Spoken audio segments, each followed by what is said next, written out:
muddo dheer ayaa culimada ku xeel dheer cimiladu ka digeen inuu kor u kaca heerkulka adduunka uu saameyn khatar ah ku yeelanayo caafimaadka qofka, gaar ahaan isbeddelka cimilada oo lagu xiriirinayo cudurro badan oo aan daawo lahayn iyo nafaqo darro inuu keeni karo.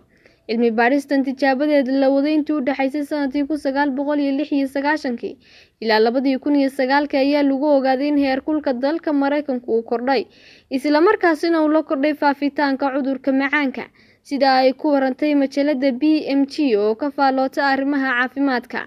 Isbeddelka oo ah haweeney cilmi baara oo ka tirsan xarunta caafimaad oo ay leedahay jaamacadda Yale ee ku taala dalka Netherland ayaa sheegtay in amaka ku noqotay in dalka Mareykanka markasta oo dhibic darajo ku kordho heerkulka dhulku ay sababi karto in ay noqoto boqolaal xaaladood oo cudurka macaanka ah sanadkii.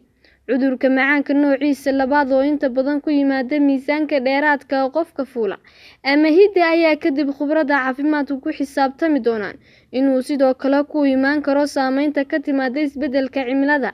Laakiin waxay xeelleerayaashu sheegeen inay hadda wadaan bal in la ogaado sababta runta ee keentay in cudurka iyo isbeddelka cimiladu xiriir yeeshaan.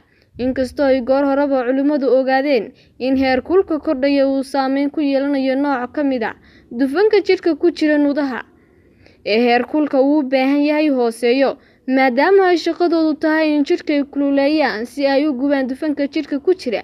Laakiin markii ay iyagu aad u kululaadaan ay taasi yaraanayso awooddii ay lahaayeen inay caabiyaan insulinka iyo sonkorta. Waa Nafisa Cabdillaahi Qorne, wararka RTNTV Hargeysa.